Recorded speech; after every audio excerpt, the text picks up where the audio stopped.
Okay, let's get a move on here on another In the Money Media Roundtable for none other than the greatest day in harness racing. Class is in session with our handy dandy 99th Hambletonian backpack. That's right, it's about to become obsolete in just a few days, but rest assured, we have everything that is necessary for this roundtable discussion, including our handy dandy notebooks. Well, there's a pen that's right here. What else we got? There's Advil.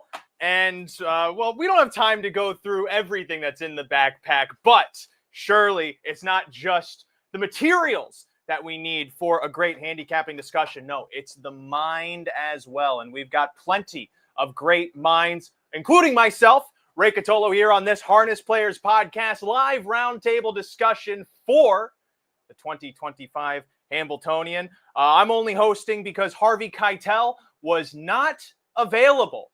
And quite frankly, I think this would be 1,000 times more interesting without me and instead with Harvey Keitel. But we'll press forward. I have some other cool stuff here, including a little bobblehead turtle. And then probably my most favorite thing is this self-portrait that I got done recently. I feel like it captures everything, even down to the brute strength I've been building over these last few months. And hey, if everyone is good here through the show, I may even take my shirt off. But let's get into the handicapping discussion of a lot of stakes action with our all-star panel of handicappers. As usual, we have Mikee P here with us wearing yet another baseball cap, this time a Hambletonian one. We have a man without a baseball cap, but I don't think he necessarily needs it. He is Barnsdale, nothing to hide underneath that big head of his, alongside Thomas Svensen, who also is wearing a baseball hat.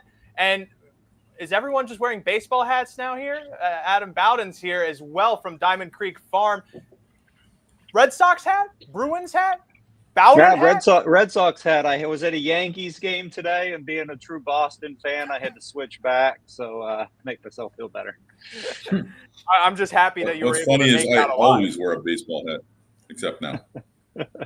I legally am not allowed to, just for genetic reasons, but we're gonna roll right into the action here on this Hambletonian Day card. It takes place Saturday, August 2nd at the Meadowlands racetrack in East Rutherford, New Jersey, just a stone's toss away from Yankee Stadium, where Adam Bowden was able to leave uninjured in his Boston Red Sox hat. Of course, this is not just any Hambletonian. This is the 100th Hambletonian. 100 is such a big number for anything to happen that many times. I've done a couple of things 100 times, and sometimes it feels mundane, but other times it just feels as sweet each time it happens. And the Hambletonian, certainly a part of that as well. Alongside, the marquee trotting race in our entire sport, we have loads of stakes of all the stars in harness racing competing. We're going to start by talking about the very first main stakes race on the card, the first graded stakes race at the Meadowlands on Saturday.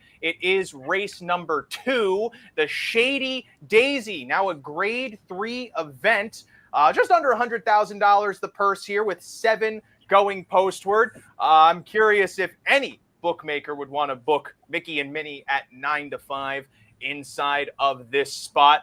This is a race that I don't really know how much any of us really have to say beyond the pale. So if anything, I'm going to leave the floor open if anyone has some poetry they want to read about Mikee and Minnie, or just want to share how much they love the horse, because otherwise I don't really see anything else and we can just move on. I'm just wondering if I can get about $8 on the 6-2 exactor. Probably not, but if it's getting close to that at post time, I'm gonna empty my pockets. You're more likely, because Rodeo Drive Day is probably going to be the second choice inside this race. No, I'm thinking $4. Okay, forget it.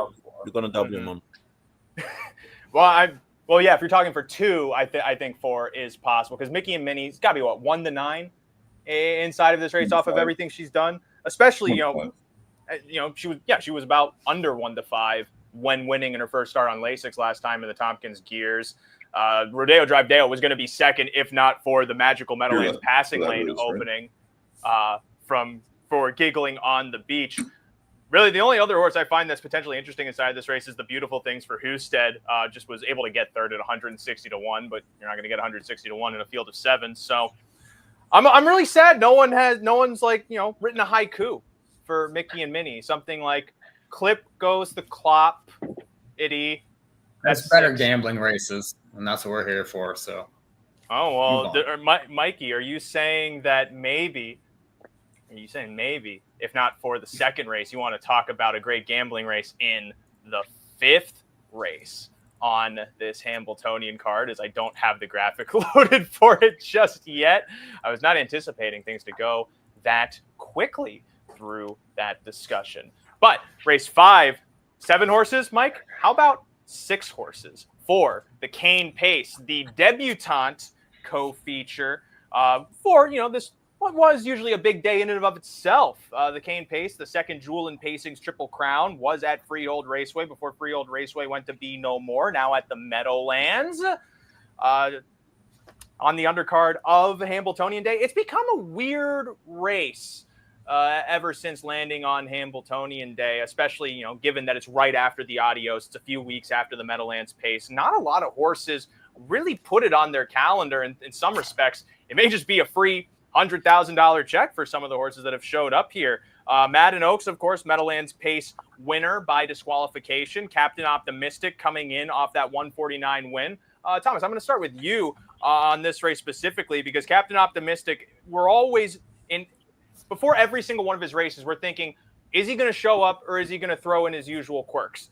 Off of that win in 49 last time in a short field like this, do you feel comfortable that maybe this is his to lose, or do you think some doors are open for others? I think it is 2-horse field. It's Madden Oaks and Captain Optimistic, but I think Nancy's horses, when he was bad, her horses was bad, and I think they stepped up a little the last 10 days, taxi horses, and he won last week on the wraps. I think it was a 53 and a piece back half.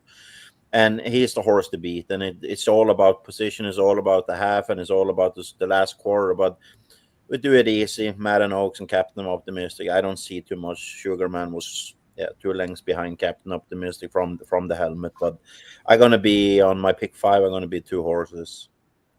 Adam, what do we make, though, of Madden Oaks coming in off of a tightener that doesn't have the same zeal as the one he had prior to the Meadowlands Pace? Do we think that maybe this is a horse who was just really good, and that last race was a sign that maybe he's not as sharp as he was, or was it just a matter of he did what he had to do, he's ready for another big fight here against a big horse in Captain Optimistic? Yeah, I think he's shown like some huge miles, right? North America Cup and Meadowlands Pace, and having a horse like come, from the Pace to the Cane just 2 years ago in Confederate, like this kind of miles, what you're looking for. Like, do it easy, get there, kind of a freshener. Capone's never been here before with a horse like him, and I think he's doing it right. He's likely going to get the pocket trip again. Dexter puts Captain Optimistic on top. Kind of like Madden Oaks here. Thomas is probably right. It is a 2-horse race. I'll probably land on Madden Oaks here. I'm really surprised that there is no love for Poppy's Pistol inside of this spot, because there's a part of me, even though it's a 6-horse field, there's a part of me that feels like something is going to go awry inside of this race, especially since Captain Optimistic, he's been grinding into his races so often, and I don't really know if because this is a situation where he's in against not as strong competition as the Meadowlands Pace and such like that, where Dexter finally just says, I'm going to put him on the lead and see what he's got. From there, I feel like Braxton Boyd similarly is going to want to put up some hard ball too. If he wants that pocket trip, he wants to try and, sting Captain Optimistic a little bit, so that way he can use his kick to advantage. Barnsdale, are you along my line of thought here inside this race? Even though it's a short field, I still feel like there could be some action, and maybe there could be a horse that's sitting up close that could surprise in here. No, I don't agree. I don't think there's going to be a lot of action at all. I think, like the other 2 gentlemen said, I think Captain Optimistic is probably going to try to control it. Madden Oaks if Madden Oaks doesn't come away second, then he's going to make an early move. But I think he probably will. As for the tightener, I don't think there's anything wrong with it at all. I mean, it's better than sitting in the barn. And He hadn't raced in 15 days. We don't know if this horse trained at all leading up to that race. And like Adam said, it's a nice, easy tightener. Beat some older horses, no doubt. I don't think there's anything wrong with it at all. I think it probably comes down to those two coming to the wire, honestly. Well, Mike, is this a situation where I'm kind of like you, where I'm trying to fish for a price where maybe a price doesn't exist? Because again, I feel like Poppy's Pistol, even though he's not necessarily the snuff of a Captain Optimistic or a Madden Oaks, I feel like he's going to be in a good spot. He got a tough trip in that Adios elimination, getting kind of bunched up as everything was collapsing. And on top of that, when he's gotten these garden trips at the Meadowlands, he's shown up. He got third in the Meadowlands pace. He got past Captain Optimistic in the Meadowlands pace. Am I just totally off radar here? No, I don't really like Captain Optimistic at all in the race. I think it's great that they put him up front last week and he dominated a 2-5. Now he's going to be overbet in this spot. Madden Oaks has shown up for the big races. I mean, look at his North America Cup win not win, but second. I mean, he could have won very easily. I mean, he's right there from the 10 post. And then, he was outside again for the Meadowlands pace and Parley. I know he got put up there, but he was, right there at the wire again. Captain Optimistic was nowhere in either one of those races. So I think that he just is a better horse. I do think he can win with any trip in this race. And I think Poppy's Pistol likes the big track much better. Some horses just don't like the meadows. That's a tough place for some. I don't mind a bounce back with him. I'd be trying to beat Captain Optimistic out of the exacta. And I think that that's where the value lies in this race. I like Madden Oaks. I liked him in the Meadowlands pace, and you got 6-1. He's going to drift up again. He's going to be second choice in here. They're going to come for the 5 again. Anybody can have him. That's fine. If he beats me, that's okay. But just he needs to prove it against better horses. He hasn't done it so far. Yeah, and that's kind of where I land on too, because most of this card, it does feel like there are some potentially obvious slots, and this was an area where I felt like was an okay spot to take a stand, just given Captain Optimistic, as good of a horse he is, he also gets in his own way so often, even down to that Meadowlands pace prep where Poppy's Pistol was able to win. So that's my line of thinking anyways inside of that 5th race as we move then into race number 6 on the stakes card. This, I was talking off air before the show, I felt this was one of the hardest races to figure out, just because we have a horse who's potentially stamped herself much better than everyone in Elise de Hanover, but I'm sure I'm not the only one who remembers that last year coming into the Hambletonian Oaks, she was similarly looking incredible, and then come that big day, whether it was, the wet track or something like that, she just didn't fire. Obviously, she's on a different streak at this point in time. She's a versatile type, but she's a horse in form against many others who, I don't want to say they're one-dimensional, but they're in opportune positions, and that to me makes this a hard race to figure out who do I want to hone in on betting, even down to Warwi Michelle being in the second tier. So, Barnsdale, I'm going to start with you on this race specifically. Elise de Hanover, obviously, she's the best horse on the page by the looks of it, down to that maturity victory and that world record for 1 mile and an eighth. But is it as simple as her? Probably not. I mean, I picked her on top, but I'm going to probably use a few of them in here. I don't mind Drawn Impression in this race, to be honest. I mean, she almost beat Osceola. She was even money against him, which was absolutely insane. And he's already come back to win another preferred.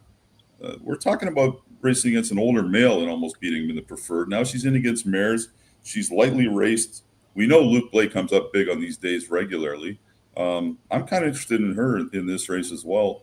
And, probably play Call Me Go a little bit on multi-race tickets. Could potentially get the best trip from the 6-hole. But I would hope to maybe score an upset here with Drawn Impression. She's going to be a huge price from out there.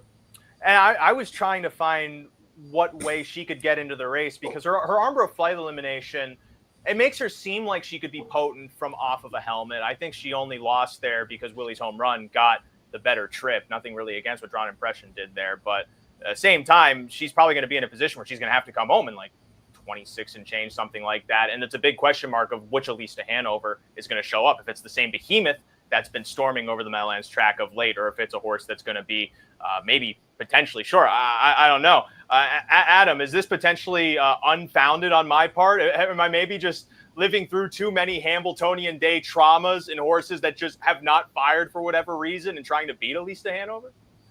Yeah, I mean, the pressure's going to be on Annie Stobie to deliver again. we'll see what happens there. But like Aki's got 4 in here. He could have chosen to driven any of the 4.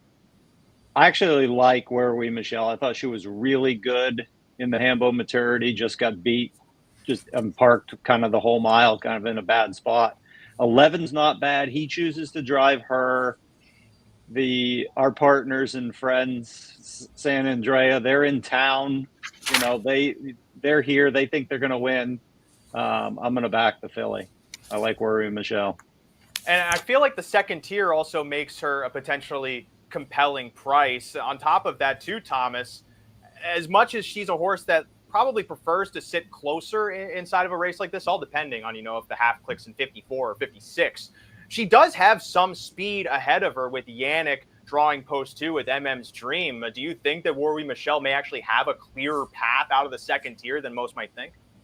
Yeah, I think when he can choose MM's Dream there, and I think the post 11, I think she will be closer than Dayton at Hanover and Drawn Impression coming into the first quarter, and Lasix back this time, raced super good last week. The Elista Hanover is for me the favorite, and she's gonna be a 2-5, 3-5 favorite. I think there is horses with value in this race. Bravo Angel, look at the 2 last races she have done. She has been flying. I don't think she it depends what you're gonna bring in the tote, because I only bet the pick 4, pick 5s, and pick 6.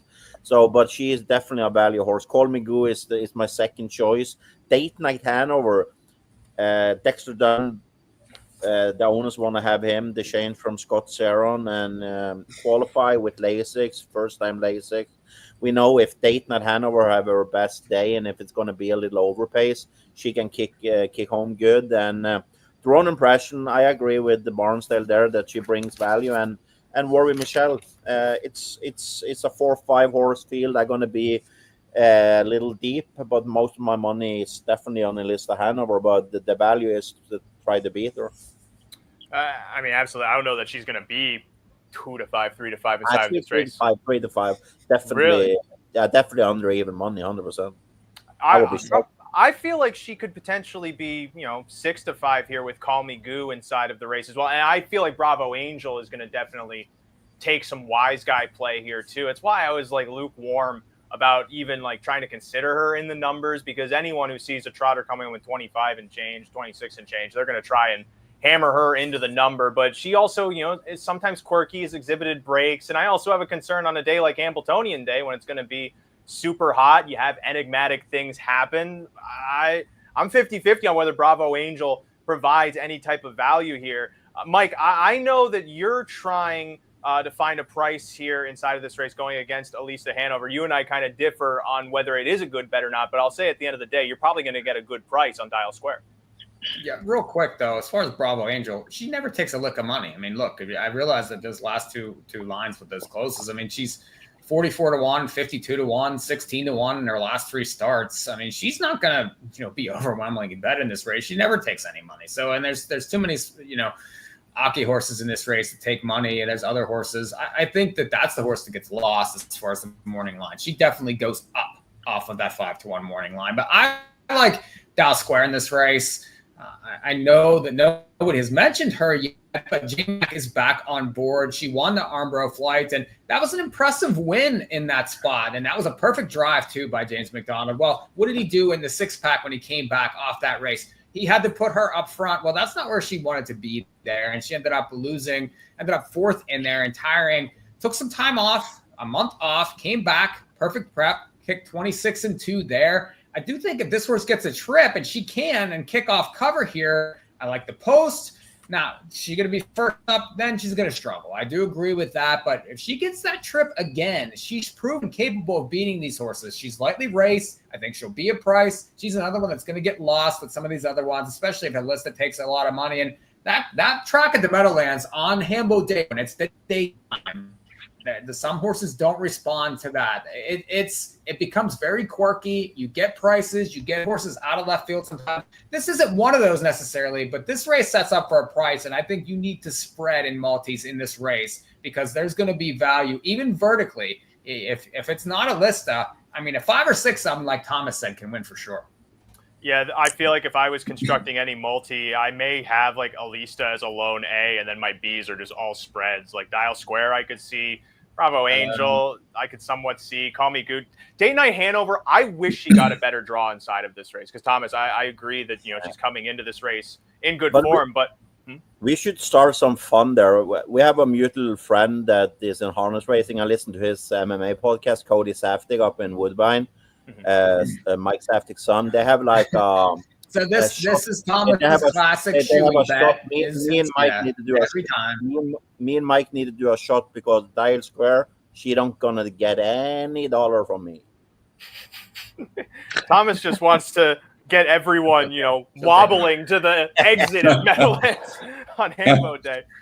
Let's get talking about the race after this then, because again, we could talk endlessly about the Steele, and none of you want me to do that. So we're going to talk about race 7, the following. This equally perplexing, but not because of the maybe because of the multitude of directions it can go, but a lot less certainty since these are 2-year-olds, not just 2-year-olds, trotting 2-year-olds, and not just trotting 2-year-olds, trotting filly 2-year-olds in this New Jersey Sire Stakes final, $225,000. Not a graded stake because it is a state-bred race. They moved the New Jersey Sire Stakes to Hambletonian Day a few years ago. Used to be, it's not the Mary Annabelle, it became the Jim Doherty Memorial, and then the Peter Houghton used to be the 2-year-old trotting colt race before they moved to these New Jersey Sire Stakes. And really, it's a tough betting one. It's one where you definitely have to watch these horses in their prelims because, I mean, and Adam, you can attest to this too. Like, these horses only have, their 3rd or 4th startup coming inside of this stake. Don't you think that you have to have a decent you have to give these horses a decent allowance to really step up on a big day like Hambletonian Day, no? I think so. Trotting fillies are so mercurial anyway. It's, they can be tricky. The one horse, Walden Fashion, looks fast, likely on the front end. Although I'm gonna end up landing on the morning line favorite, which is probably boring. But Nancy, Yannick, like that just seems a match made in heaven there. He seems to get along with those trotting fillies on Hambo Day. That filly's done nothing wrong. She looks like she wants to race from just off the pace. I think she'll be close. Todd's filly will cut the mile. I bet Yannick wins. I didn't want to go that simply either inside of this race because it's tough when you have a filly who just seems like so professional in just the first start, now coming into a race where she's presumably going to only do better, probably going to find a trip from that outside draw. But Thomas, you were talking about something, an interesting note on Walden Fashion, who was stamping herself as one of the favorites coming into this final before losing to Southwind Chaska last time. What do you make of her temperament and whether that can be an indication in our handicapping of whether or not to go in on or inside of a race like this? Yeah. I've seen her all races, seen her all qualifier. I had super marks on her in the qualifiers. She is after Broadway Donna that we know won the Oaks from the 10 hole, and she was not easy. Won her, not easy. You have a combination of Walden Fashion. She's starting to get warm. I saw her warm up last time, and she was a runaway in the warm up, and a handful for Toddy in the post parade. And I think he shut the air down before the race almost on her, choked her a little before the race because she didn't have any trot left. And post 1, I don't think it is perfect for her because. And people need to watch the warm-up and the post-parade. 9-2, she is, for me, the best and fastest filly. But I think she's going to be the favorite. And I'm going to try to beat her because 9-2 morning line, she's never going to be close to that. Leading Lady, I know that filly there with Muscle Dolly. Was one of the guys who broke Muscle Dolly, and she was a nutcase too. And I asked Yannick about her in the paddock last week, and I didn't like how she looked when Yannick was in the helmet. She looked sore, almost lame for me. and I was sure she was going to make a break, and he managed to stay on the helmet and let her sprint home. And he said, when he saw the replay, he said the same. It looked worse than it feels, but she impressed me. But I didn't like how she looked last time leading ladies, so I'm gonna watch the warm up there. One horse I really like, but 10 hole for 10 Royal Paddy on a very good horseman, Jeff Gregory. If she had a good post, I will try to get her on the pick. I don't know what I have in this pick 6 maybe. I think 2 Sugar Packet will be over bet. I'm not a super high on that one. It's Leading Lady and Walden Fashion, but both of them have tempers. So it could come a long shot in this race because I don't trust the favorites. Well, I mean, just being 2-year-old trotting fillies, I don't really know that I trust any of them either on a day like this. And of course, too, how the track plays is going to be another element. Mike, of course, I know you remember the Your Tactical Approach one. In our group chat, the one thing that we were talking about was it doesn't really matter who's the best horse. Find who's going to close. And for whatever reason, that dirt track was just so tiring for the leaders, and Tactical Approach was able to, display that in winning the Hambletonian, finding that pylon skimming ride. But in a race like this, I mean, first, I'm surprised that Thomas saying Walden Fashion might be favored here, but I've seen weirder things happen. How do you approach betting a race like this? Because it's kind of like a different version of the Steele where you spread because it's, all the horses are somewhat equal in ability, but this one is you just don't really know what any of them are going to do necessarily. Well, you mentioned that day when the 10 horses were winning and the racetrack turned and it was all closers all the time. You couldn't win anywhere close to the front. And this sometimes this racetrack gets quirky, especially on Hambo Day. So you have to be on the lookout for that. And Thomas, using the 10 here, like that would be a horse I think you'd want to use in multis, especially if you like. Now, I'm not saying build tickets around this horse, but if the track does change, we saw that day that the 10 hole won the Oaks and won the Hambo that week. So you never know how the track's going to be. And in this race, I'm looking for prices. I think Days Away is a horse we haven't mentioned yet, but that horse was, raced very well last time on July 18th. Speed at the front of the mile, speed late in the mile, could be improving. It's 10-1 morning line. I think will be bet down off of that for sure. So that would be a horse that I would, try to get down in here. But I do think that the contention runs deep, especially in these 2-year-old races. And like Thomas said, some of these horses are quirky. So it's worth, I think, spreading in multis here. But I would probably build some tickets around the 5, just given the morning line there. I do think if you can get that horse down, you can get a little bit of separation in other races. Yeah, I was trying to figure out how much Days Away really exceeded expectations, because you look at the fractions of that race. She was in a spot where someone was supposed to pick up the pieces, and it happened to be her. That was actually what somewhat appealed to me with Sugar Packet inside of this race. She was a part of those fast fractions in some way, tried to make a move, was just kind of even to the end. I gave her a mulligan as a result of that. But Days Away, I could also see being a legitimate one in there too. Garnsdale, for you, I mean, some of these fillies, they stand out just because they've won races. They've gone some fast times. But again, is this a race where you're going to be trying to find multiple options instead of trying to hone in? Probably. And I'm going to give you one note he's mentioned, Emma's Mystery CCL, the 9. She's kicked 27-1 in both her starts, right? So she's really done nothing wrong. Why can't she win if a couple of them misbehave or break? And speaking of the track, nobody's mentioned this yet. This area is going to take a lot of water in the next 24 hours. When I drove out to lunch today, I had the radio on. They said something crazy like at some point it's going to be raining 2.7 inches an hour. I don't know for how many hours, but 1 or 2 hours of that's going to be a lot of water. And we're very lucky that that's not Saturday's forecast. But I'm going to say anything. That's the biggest issue we have with Meadowlands track. It's that track need more water. So that's the biggest issue I have with Meadowlands is when they are racing daytime. I'm a little afraid it could be too dry. I'm living here now in this area. We got very much rain right now.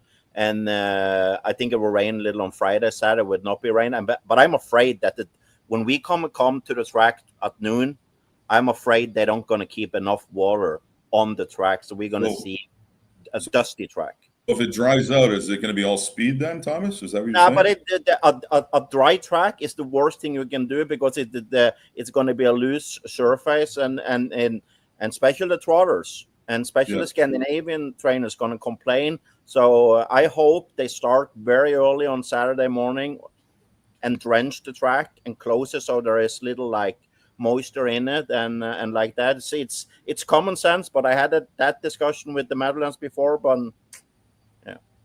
Something to watch for sure. If they get 2.7 inches of rain per hour, but as Barnsdale said, where does the water go, Thomas? Yeah, but you can never get enough water in a racetrack. When we're gonna have like 70 to 75 to 80 with sun there, just look. Wait. The clock is 3 o'clock, and you're gonna see when the horse come to the track. You're gonna see the dust. I promise you. Last year they got some water during the race. Yeah, it was only one race. Yeah, and Tactor's beautiful green Gucci jacket got destroyed. I mean, I don't know how he ever came back from that, but he's probably got a few more. I'm glad that he's in a better place now after going through such an ordeal. Let's move on to race number 8. It's the first of 2 divisions for the McKee Memorial, a Grade 2 event.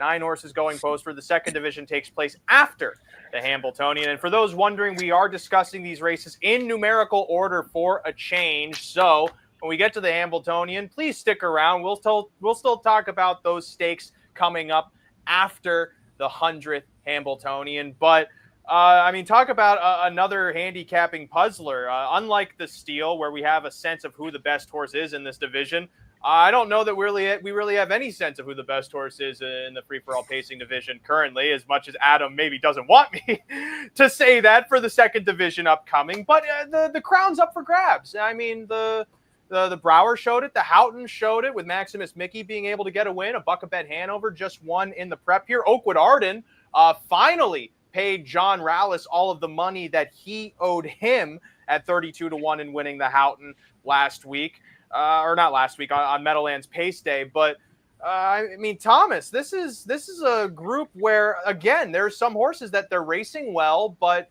they really need to be in the right spot to do their best work. And this isn't even also mention some of the horses who've maybe been regressing, quote unquote. Like, what do we do with By the Missile this time around? I feel like you could argue that he was supposed to be better last time. I also feel like you can argue that he went a big race and reasonably tired last time. Like, how are you approaching this race? I think me and Mike gonna agree on this race. I have a feeling on that. I think we're both gonna chase Funtime Bayama. I've been trying to chase him for a while now, and I think they have raced him like how he should race because he's been a runaway when they let him go. This race there with only 9 horses, I think he can get a decent trip. He don't going to be too far away. I also think too Maximus Mikee, he is my favorite in the race. He would won last time if he got coming out a little earlier against Sabonis and a Buck-a-Bet Hanover.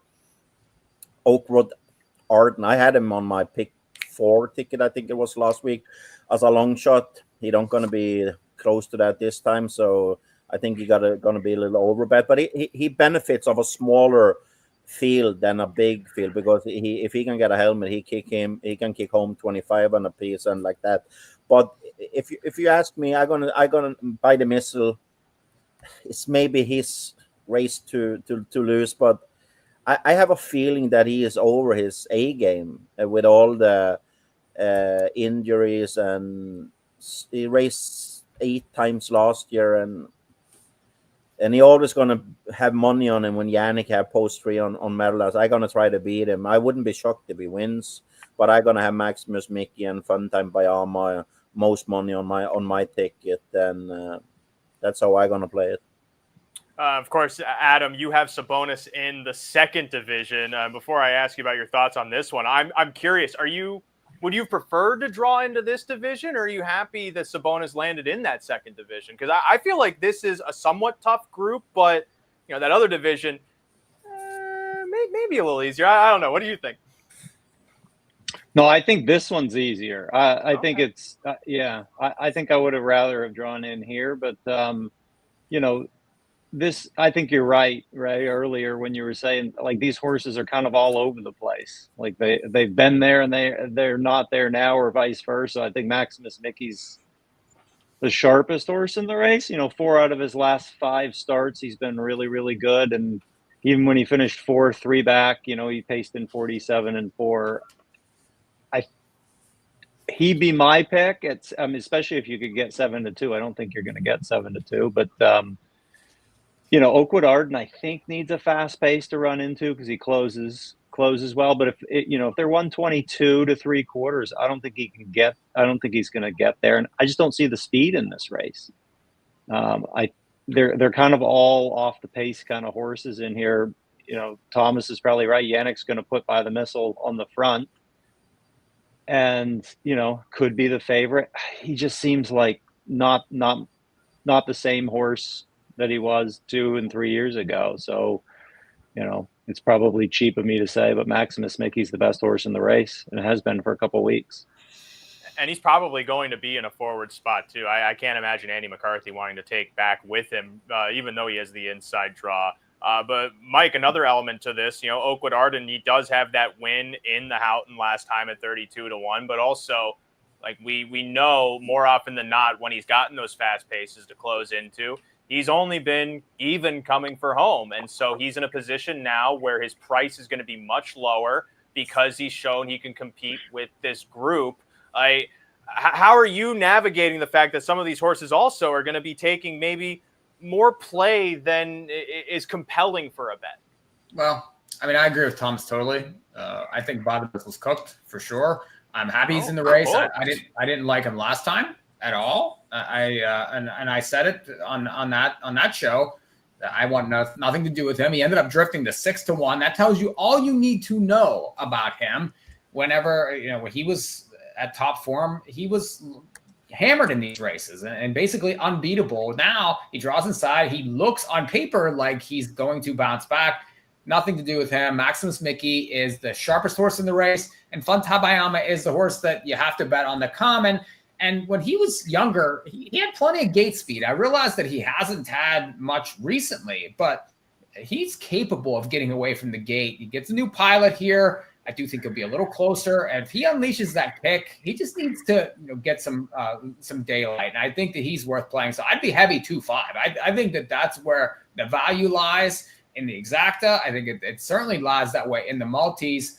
I think those are the only 2 horses you need in the race. If Oakwood Arden wins, okay, I get him, but you're going to have to take a huge hit. I didn't have him last time at 33-1. I know John loves this horse, but what do I need him now for? Not at sub 5-1 in this race? No thanks. He have gate speed. That's like, I follow him so much because when they tried to leave little with him, when David Miller did in the graduate in June 13, he run away with David. So after that, when Yannick drove him 2 times, he was never behind the gate with him because they don't want to let him go anymore, like in at least those races. I have a feeling they may be going to let him roll this time. I wouldn't be shocked if they do it. I can see it. In this race, is the race to do it. Yeah. Yeah, I don't necessarily know because part of me also still feels like there's a chance for By the Missile to take a step forward. Obviously, the stale date is maybe a concern inside of this race if he has to go a big effort. But, who knows with just, whether there's rust on the bones or whatnot, maybe that time off is beneficial for a horse like him. And he doesn't have to push through from the second tier and go like a 120 and change 3/4 just to get to the 4, to the point where he prefers to race. Max is. Ray, he's won easy spots. If you look at his wins, he's not beating the top horses like he used to. He's not even close to the same. Hey, Mike, horse. who did Funtime Bayama beat this year in his 1 win? And you guys are all over. Matter, though. He hasn't been the same. Yeah, Barnsdale, get him! He hasn't been the same horse since that major controversy last year. And you guys are all over this horse like he can't lose. He's got 1 win. No, but this horse is the last 2 races are better than By the Missile's last 2. He's a total complete toss for me. Funtime Bayama, no shot. No. I'll take whatever you want to play. You want to play like a little side bet By the Missile against Funtime in this race? Absolutely. Okay. We'll talk about it offline. Absolutely. Garnsdale, I appreciate you coming to my defense, even though I do have Funtime Bayama on top. What are we talking about here? We're saying By the Missile Who did he beat and what trips did he get? And we're looking at a horse that won one race in a year. Well, and you guys are all over. I don't get it. Well, and the point I'm trying to get to also is, by the missile, we know that he has his quirks, and we know that sometimes he regresses, but he's shown in the past that he can get back on the wagon and pick up where he left off. I think he wins here. I think he goes to the front. I said the same thing, yeah. Take out it, sir. Everything comes down to, for one, by the missile, does he get a simple lead? What does Maximus Mikee do with how close he gets? Does Tetrick decide to do something else at Funtime Bayama? And from there, I don't know. Does Jason Bartlett have some fun from the pylon post because Coach's Corner finally gets a good draw, Mike, after all of these months at the top level.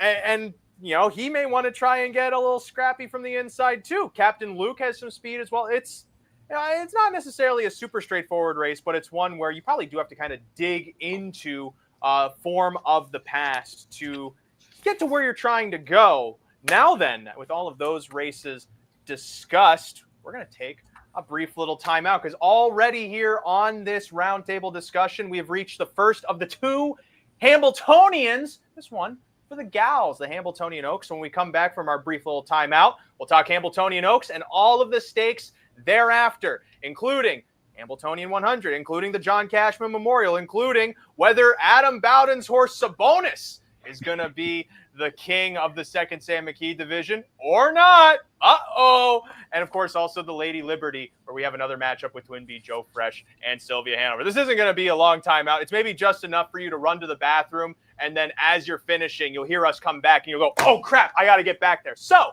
please stick around for more of this Harness Racing Roundtable after this.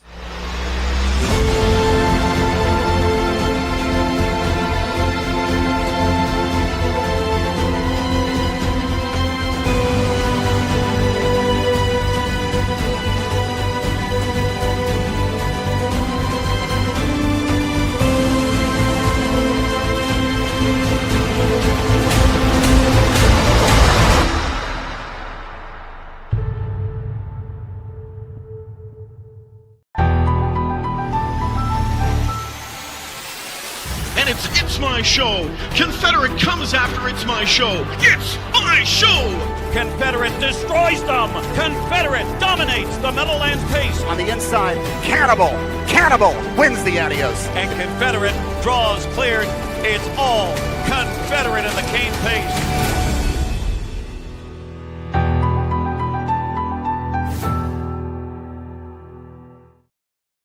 All right, and we're back. I told you it'd be a pretty short break. Adam, how's Confederate doing? Good. He just landed New Zealand a couple of days ago, so about ready to start vacation. Yeah, you guys treat your horses so nice. I wish I could be one of your horses just to go down to New Zealand for the coldest parts of the year. But I guess I have those to look forward to here in North America the same way everyone else watching the show has to look forward to the next race we're talking about here. The first of the two signature events on Hambletonian Day at the Meadowlands. It's got the word Hambletonian in it, so you know it's good, but this one is for the girls. This is Hambletonian Oaks number 54. It's not number 100 because there was never always a Hambletonian Oaks. It took them a while to decide that, we got these girl trotters too.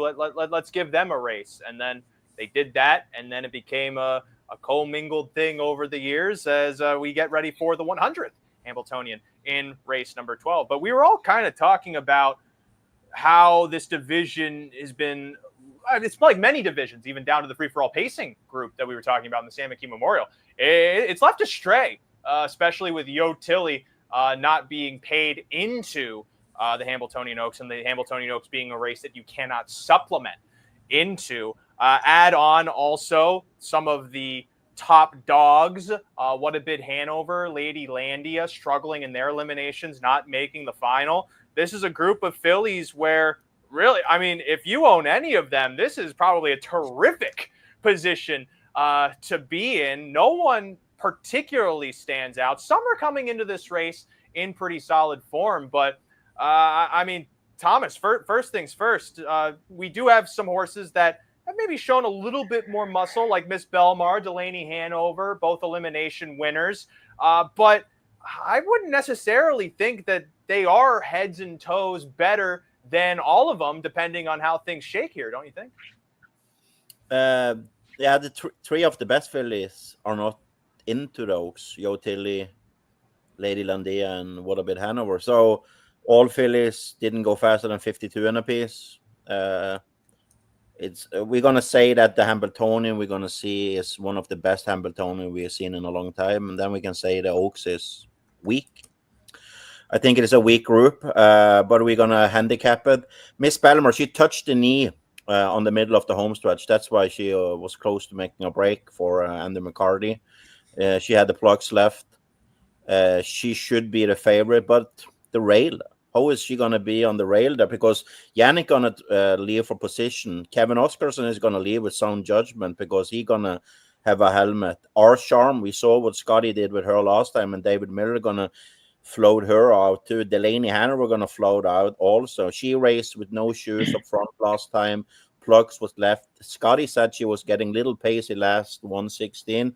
She won on the wraps, but she need to have a helmet, Delaney Hanover, and she step up in the right time. Conversano, I think Andy McCarty should have more credit what he did last week with both Miss Belmar and Conversano. Both of them was close to making a break on the home stretch.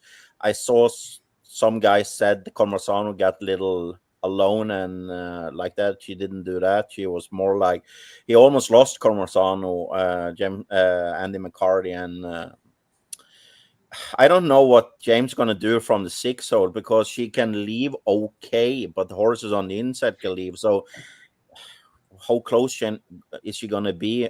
A Perfect Danny, she's just been okay. Your Oak Row horses like that. I expect a little more from her.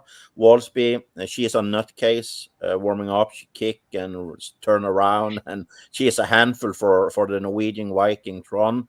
Champagne problem is maybe the value horse because I think like Nancy's horses is stepping a little up. If she had drew a better post, I would be a little hard on Champagne Problems because I think she's the best when she's on her A game. Maybe she overachieved a little last year, but she raced decent last week. She should won that race. Torrisi is just in the race. Torrisi and maybe Walsby is perfect, and he's all.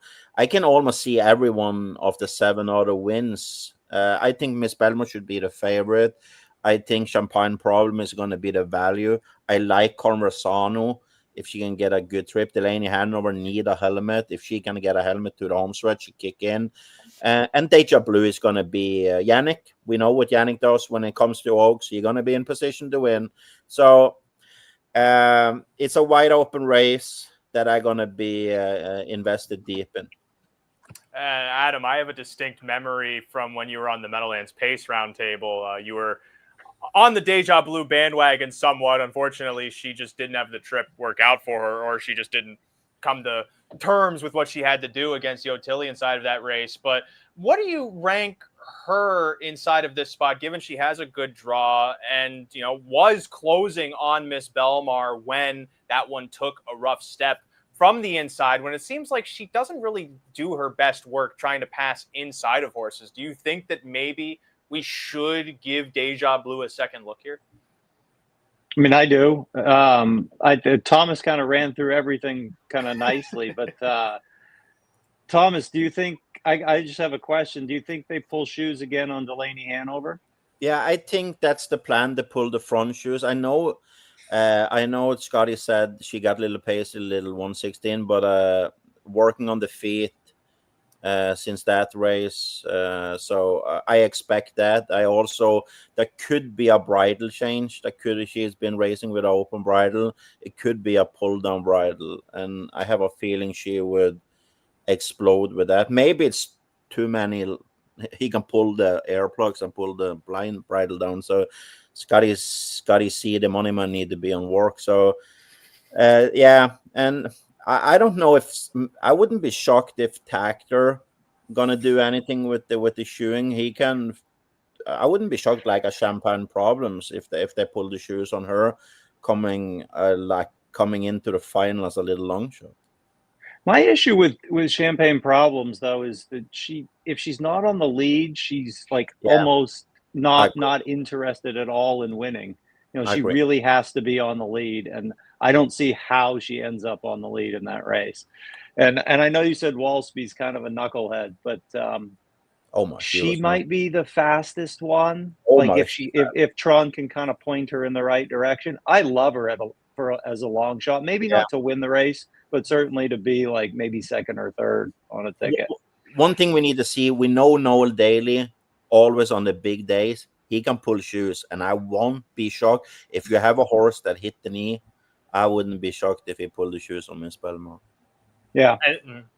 And that was kind of the deciding thing for me, because Adam, I was in the same position as you. Walspia, to me, and that Del Miller, for one, Tron gave her probably the best trip she could have possibly gotten. She never really had to stop. She was just able to keep trotting on the helmet, race her mile, finished well. And what really caught my eye when she was closing in on Miss Belmar, if you watch around the last turn, Tron, she's kind of on a line for Tron, just trying to stay in that hole. And the fact that she was able to straighten and at least try to engage to the finish was eye-catching to me. But again, the draw is not necessarily ideal. It probably helps the price, but it puts me into the same situation where this horse that I like as a long shot probably isn't a win candidate, maybe one for the exotics. A Perfect Annie, similarly, Thomas, I know you're talking about she wasn't really that good. Let's remember, she didn't even get a qualifier before the Del Miller. And to me, seeing how much she improved from the Del Miller to the Oaks eliminations tells me that she probably just needed to get a little tighter.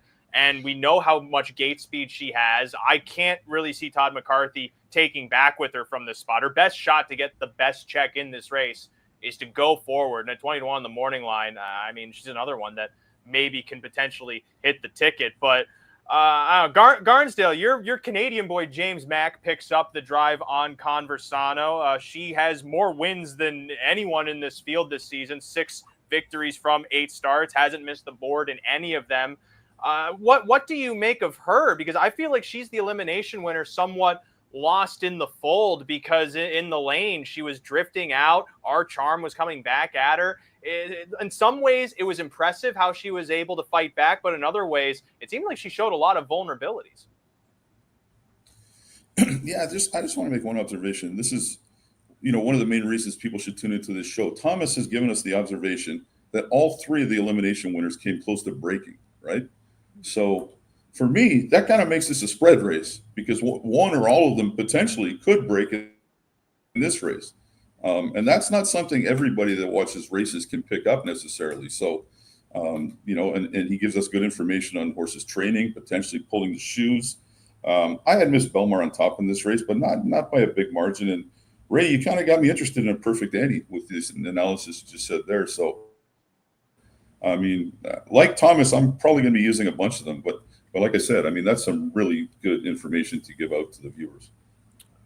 For sure. Yeah, and if I remember correctly, there was one specific Oaks, because you're talking about all these horses breaking and such.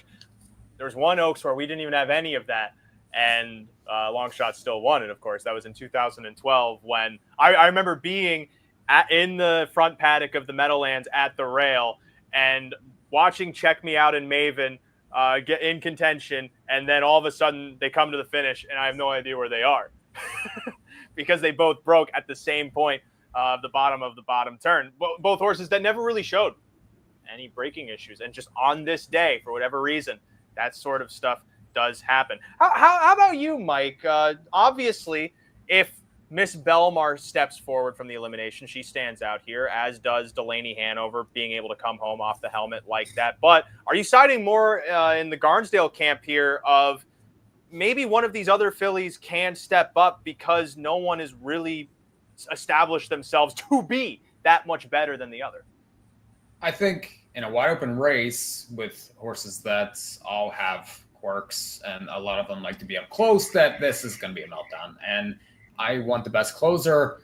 I do think Deja Blue last time kicked 26-1. She could get the right trip again. I know Yannick likes to be forward, but I do think that this horse off that line with that kick, if she produces that same kick in a race that I do think is going to heat up, with everyone thinks they have a chance in here. Even everyone, all the main players are out. So you have a lot of horses that are, kind of like the middle of the road types that, that when the big girls aren't in there, that they do very well. Well, they're not in here. So let's see what happens now when they're going for 500 and, you got Champagne Problems in the 9 post and she wants to be up close. And you have a lot of these other ones that want to leave early and be close. I think it gets crazy up front. There's a big pace. And then that lends into the closers like your Deja Blues, like your Delaney Hanovers. Miss Belmar's a little tricky. I don't know what sort of trip she gets in here from the rail. Maybe having the rail will keep her off of that early pace enough to produce that big effort that she has in her last couple starts. So I would just be 3 deep. I'd be 1-2-5. I know it looks a little chalky in the morning line, but this race is going to be bet as though it's wide open. So I do think that they will probably play very similarly in Maltese.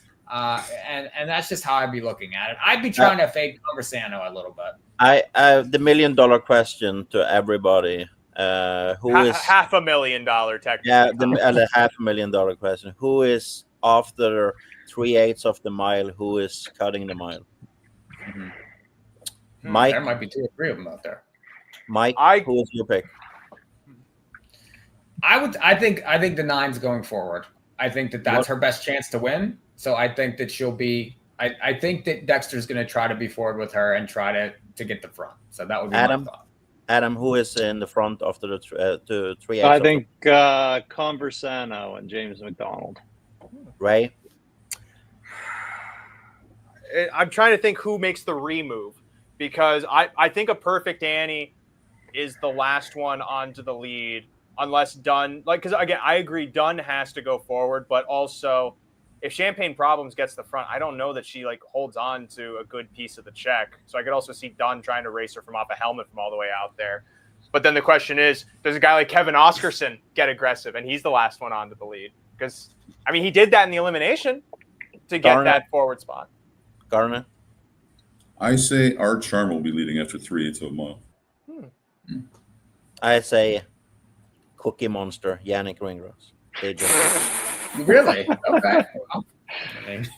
How many Oaks have he won when he has been cutting the mile? Forget that. How many cookies does he eat? That's the thing that's throwing me off here. He loves money. He loves money. Does he go for the kitchen sink or? If Yannick have options to be in front in the Oaks after to the 3/8 of a mile, and he will take that chance with DW. Interesting. My final thoughts, unless anyone else has extra thoughts they want to share on the Oaks. Miss Belmar, she was able to almost surprise in the Breeders' Crown last year when being a maiden. She took a lot of money too in that spot at 7-1. I feel like if they pull the shoes on her, she probably has a 51 or 50 type mile. And I really do wonder who in that field has that in their holster. A lot of them, maybe if they're able to work their perfect trip on as chaotic a day as Hambletonian Day can be. But can we trust the graphic? That's the other $1 million question. Can we trust the graphic? The graphic on Meadowlands? Have you seen how much misinformation we have on the show? Oh, I see what you mean. I thought you were talking about my graphic. I was like, I don't see a typo on that. Yeah, but it's been so bad. It's same horses and name in wrong races, and you need to be I don't gonna see NASA worker to find out who is racing with shoes or not. Is Rallis gonna be in paddock? That's a great question. I think so. Yeah. Then Rallis need to put it out on Twitter or something, because I don't trust the graphic on Meadowlands. They need to have a paddock cam back there where Rallis lifts every single foot and we get to see whose shoeing is what. Yeah. I think that would be a great use of about 15 minutes. Adam knows this. When me and his racing manager Marcus Johansson had a podcast, after that they started to have the interviews from the paddock in the Meadowlands. So I think we should be happy what we have. We can't expect too much from that track. Yes, thank you, Thomas, for moving the needle. We all try to move the needle in some way, the same way that Rallis is probably going to move the needle in some of these betting pools when I do think about it. Anyone else have any other final thoughts on the Oaks? Because really, it's a group where one of these fillies is going to get a really nice paycheck. I don't really know if we'll see too much of them more down the road, or maybe it's a stepping stone for them to take a big step forward and do some better things as the season goes on. Let's talk about then race number 11, John Cashman Memorial. It's sandwiched by both Hambletonian events. Right after this one will be Hambletonian number 100, going for $1 million. 11 going postward in this grade 2 event. The thing that frustrated me most looking at this one, Barnsdale, is, Periculum has been dealt some really good. He's a good horse, first and foremost, but he's also been dealt some really good hands in how these races have set up. And the thing that just keeps blowing my keister time and time again is just thinking there's no way he's going to have that fast pace set up for him to just cruise into the mix. But looking at how this race drew with horses like Lexus Cody to the outside, Hill Exotic even wider, I mean, is this just another slam dunk for this guy? Absolutely. Give me 3-1 on him, and I'll go get a Brinks truck to deliver my wager to the window. He was my best bet on the picks that we sent to Derek Givner. So back on the big track, I think he's the boss. I mean, I don't see them cutting a 56 half. Like you said, there's all kinds of speed on the outside. They're going to cut a good half. That's all he needs. If he's in position, he's going to win this race. The other one that interests me a little bit is the 5 Private Access, a horse I really liked a lot last year, and I thought he was really unlucky to only win one race out of 14 starts. He's really come into his own this year, and he's not going to be 9-2. He's going to be somewhere probably in the range of about 10-1. And I might just play a 6-5 exactor straight in this race, but I'm all in on Periculum here. Yeah, the thing that appealed to me with Private Access is even if they go super fast, he's showing me that he's somewhat hardy, even down to the Hambletonian maturity. He made that big move, and he was passed by 3 horses. 2 of them aren't even in this race. They're both mares, oddly enough. Security protected, maybe able to get by him because that added 1/8 of a mile. But, conjecture aside, Private Access, I think his speed also holds well here. But again, Mike, like, how many times can the same thing happen before it starts feeling a little insane? I'm not sure what you're referring to necessarily, but I mean, just again, like this is the top of the crop, and Periculum just seems like again he's going to have that 54 half. He's going to have that helmet. Like it feels too good to be true if we're betting this race. You know what I mean? Yeah, I mean he's gotten very good. There's no question about it, and he has the right setup almost every time. You get an honest pace when you're going for the real money, and he produces his kick, and more than often than not he gets a nice win for a big pot. I like him. He's hard not to like. I'm going to try Lexus Cody just because the horse is 10-1 morning line, and he has a ton of speed. I know Thomas doesn't like this horse, and that's fine. I'm always happy to go against him sometimes. And oh, you do like him? Yeah, finish and I can go.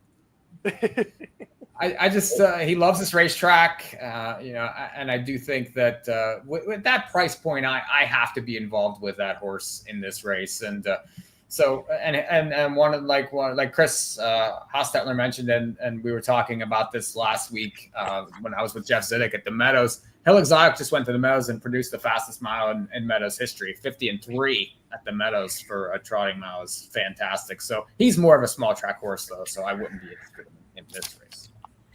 Yeah. Well, if I remember, Hill Exotic, he was in the Vincennes last year, right? Instead of the Cashman? No one remembers? I think. Yeah, I think so. And like I thought he had a shot there, but I kind of feel that as a barometer for this race too. I don't really know that Lexus Cody has taken a step forward. You can maybe argue Hill Exotic has, setting a track record, but this is a different well.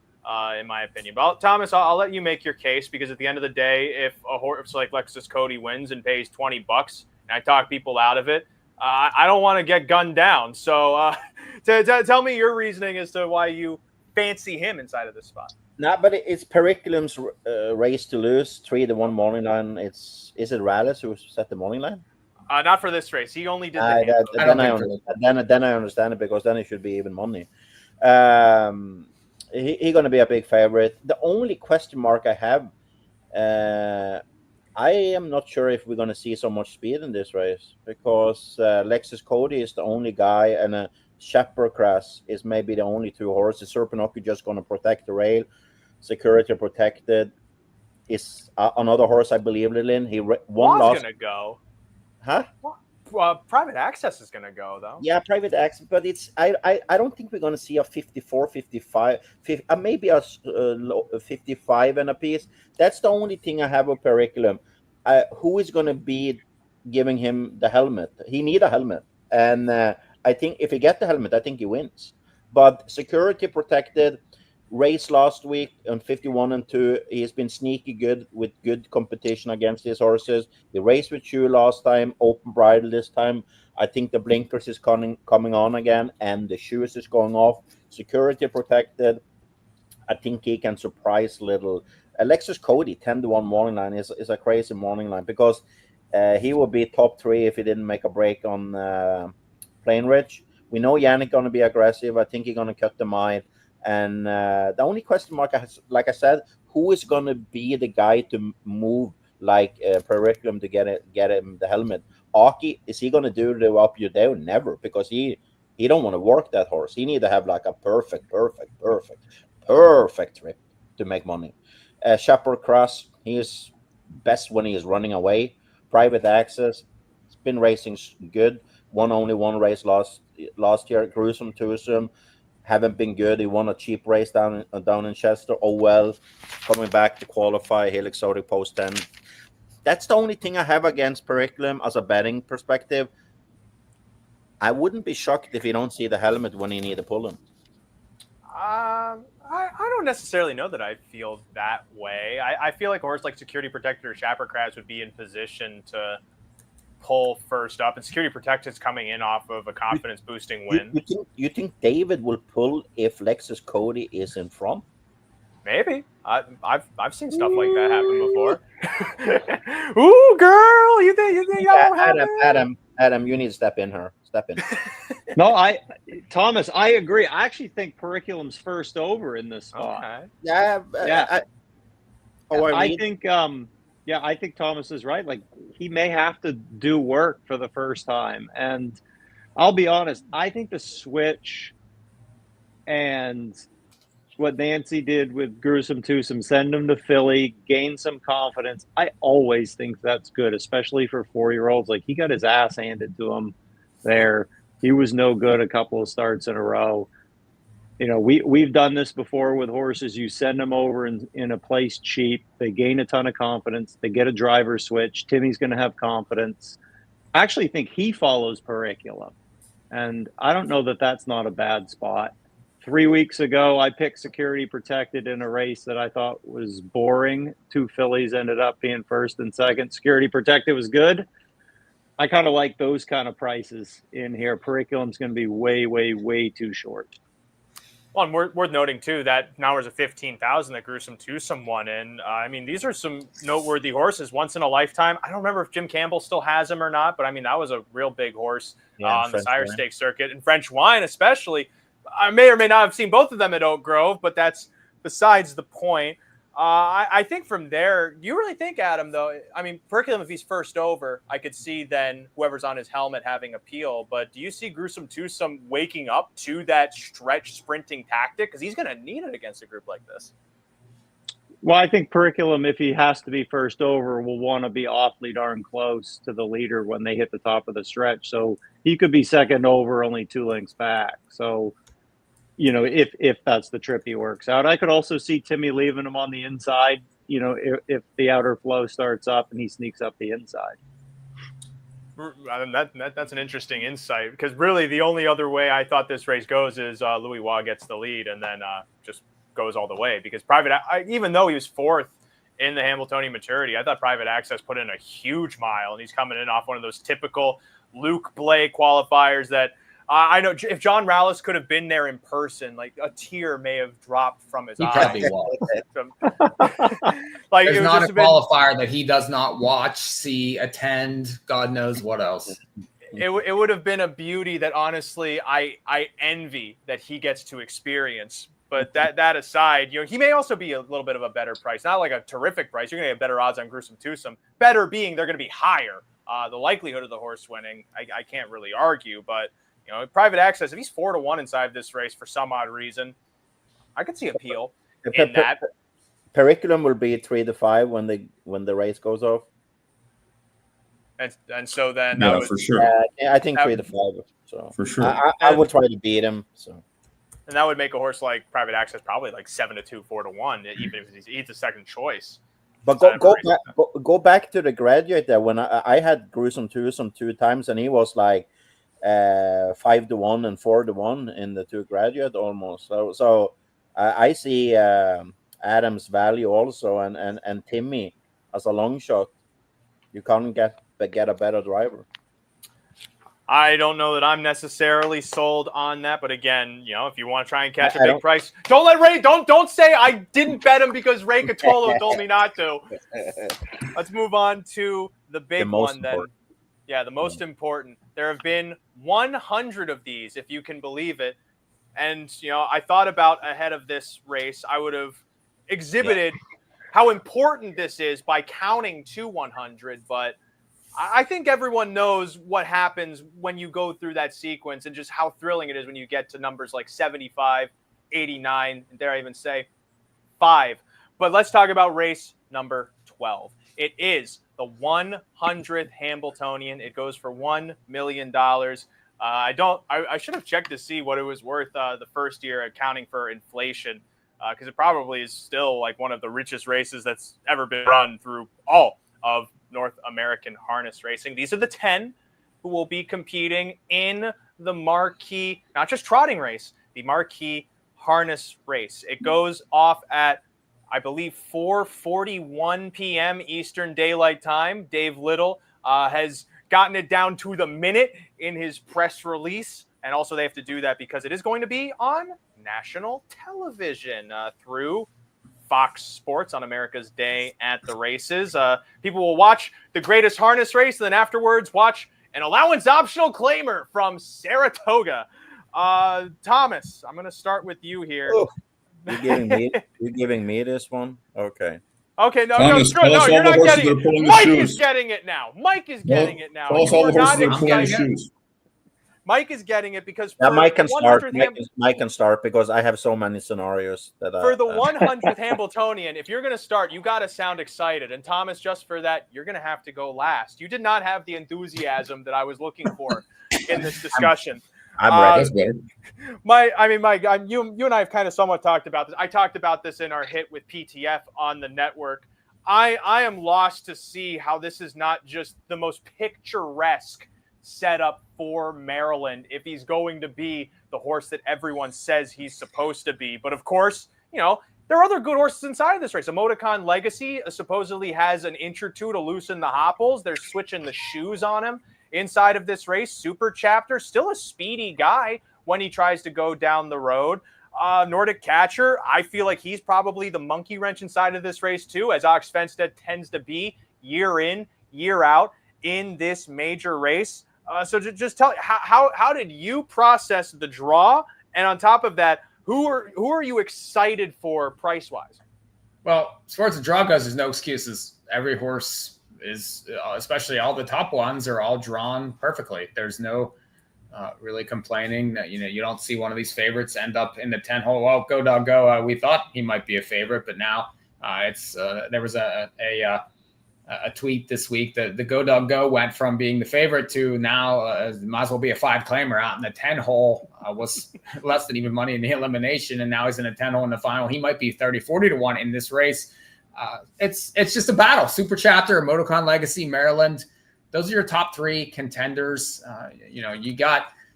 I do think that they are the best 3 in the race, and it's going to be a dogfight. But I do think Maryland is the one. I wasn't sold up until last week, and then last week he showed more. Like, he was awesome in the elimination. He kicked 26. I do think Dexter could have won. The fact that he lands here means everything. He is the absolute top driver in the sport.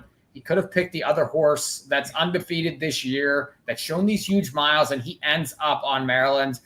I don't know how you can go against him in this race, and he's going to provide value because there's enough, I think, stories on these other horses and a lot of ones next to their names that are going to provide, people with hope. But I do think that he's the one to beat and the one to bet in this race. So he would be the one for me. I don't think it matters the trip. I just think that he's going to boss these horses, and he's going to be the one that ends up in that winner's circle. So, I mean, he's my best bet of the entire weekend. I do think he wins, and I'm hoping he's 5-2-ish in the race, and I think that that's possible.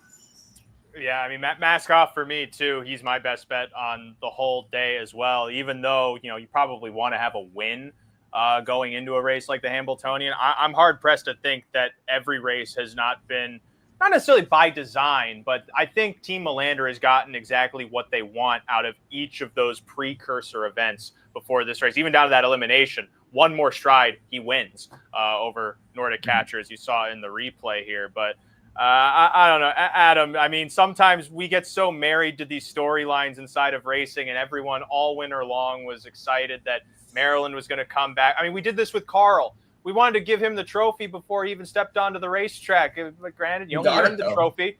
I mean, yeah, he did get it. And so, like, that's also what's kind of troubling is, like, we get enamored with these storylines, and sometimes they pay off. Is it possible that, like, that magic holds true here with a horse like Maryland? Have we all been right with what we've seen of him, that he really could be, the crowning horse of this division, especially with this draw? For sure. I think Dexter was always going to drive this horse if he didn't draw 8, 9, or 10. I think Marcus has done a great job kind of getting this horse to peak in the right spot. Except I'm going to land one up from there. I think Lucas's horse was, a couple of weeks ago, first start back, maybe wasn't quite right, wasn't quite, fine-tuned. They did some more work on him, clearly, because he was awesome last week. I think this is going to be a fast race. Like, as mediocre as the Oaks are speed-wise, there's 5 horses in here that can trot in 50.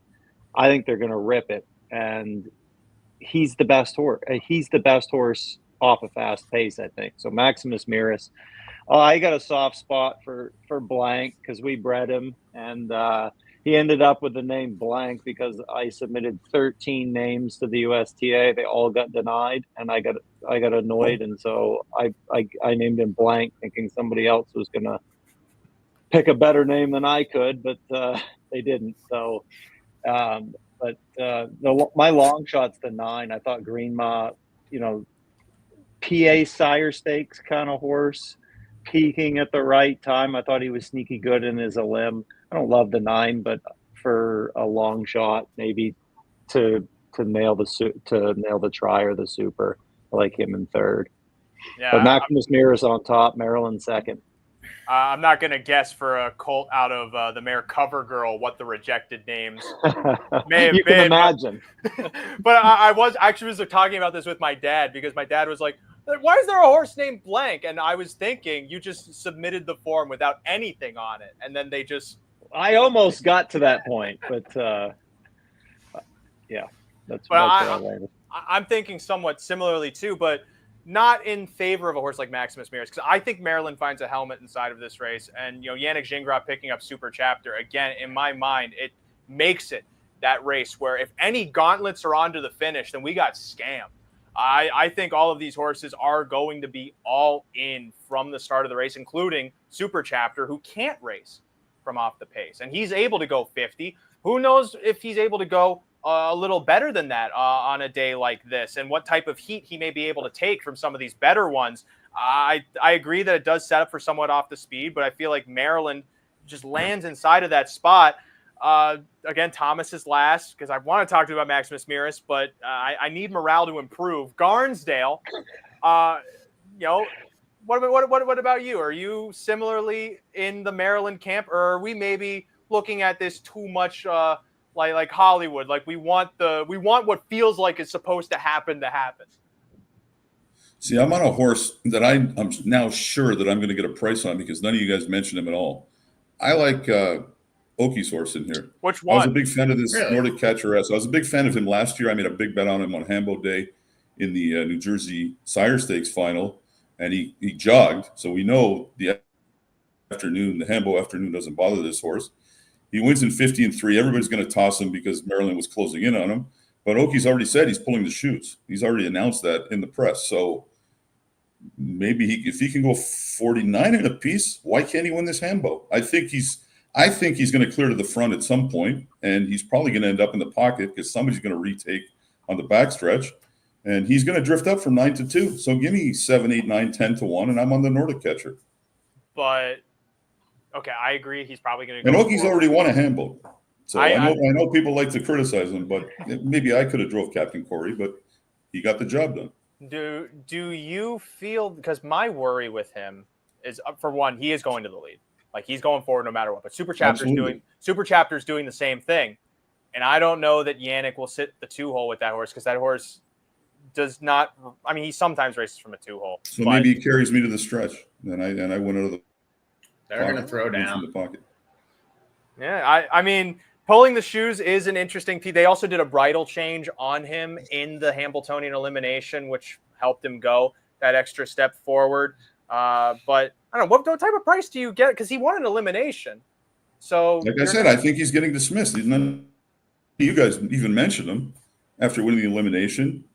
People think, Maryland's peaking. He's going to take a lot of money. They're going to bet Super Chapter. He's undefeated this year. I think he goes off higher than 9-2. I would make a wager on that. I agree. Okay, interesting enough. Thomas, how many minutes? Yeah, how many minutes? Yeah, because I have so much information. And the first, Garnet, if Aki comes to the front, he take no prisoners. Which may set up probably right. If he comes to the front after the paddock turn, he never gonna let anybody retake from him.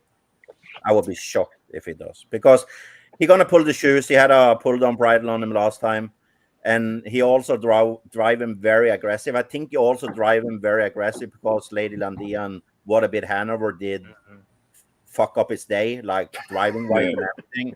So I think Sarah was so mad at him that he decided to just go. But if we go through the horses faster, Mesuga had the trot left, gonna get Björn Goop. My opinion, maybe the best driver in the world. He need little gating pole, Marcus said, and the connection have very good relationship with Björn Goop, so he can get a check. Super Chapter, I think they're gonna have pull out air plugs. I've been impressed by Super Chapter. I loved them last year. This year he step up when he can cut the mile 2 times on Vernon and 2 times on Meadowlands from the lead. I'm very impressed by Super Chapter. Yannick he's gonna be close, either in the 2-hole or very close. Emoticon Legacy raced with flip flop last time. Had a new race bike on him. They said the hobbles get a little too tight. They're gonna change to a full swedge shoe, completely not the flip flop. And Luke Blass said he have trained one time with it, and we know what Emoticon Legacy can do. He is definitely a player up there. A little question about Louis Philippe Raw if Aki comes to the front, because I don't think he's gonna let him go if Louis thinks he's gonna get to the lead. Yeah, Maryland first up in this race. Yeah, it's a good ask John Rallis about that. About Maryland, it's been my favorite since I saw him coming back, because I saw him this winter and spring, and I was not super excited with the qualifiers, but Marcus and the connection around him has been doing an incredible job with him. He's 4 second for 4 races. He's gonna have pull out air plugs that I know he reacted good on home in training. Dexter Choice, there was only post 10, I think. I had all my crypto money on a bet that Dexter was gonna take him in after that. I got 4-5 of Nick Salvi, and I can drive this race here 10 times, 100 times in the shower. I'm gonna get different scenarios, but Maryland is my. You're gonna be really clean too.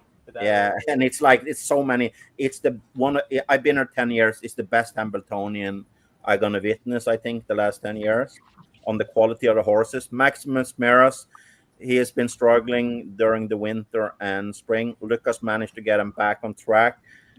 He racing with in Stanley Dancer. He raced with a PG shoes and a heavy bell boots. Took the heavy bell boots off, racing only with the PG shoes, and he come up back half. I had to watch him in 2 times. I had 53 and 4 back half on Maximus Maris, and then he struggled on the last turn when they accelerate.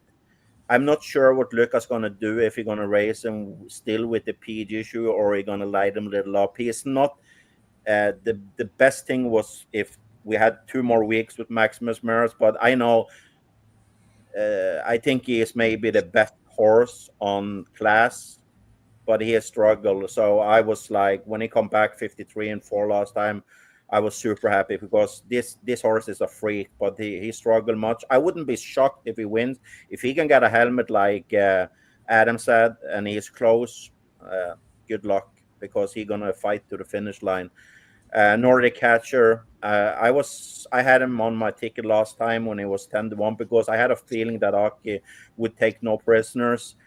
I post 6. I don't think it is the best post for him because I think he will be the first horse to come to the front after the middle of the turn. I think he will benefit more have post 3 and 4 so he can retake, because I think there can be other drivers who think they can retake from Aki, and I wouldn't be shocked if he tried to park them with no shoes. And I think he believe he can go 49 and a piece, Garnet. So I would.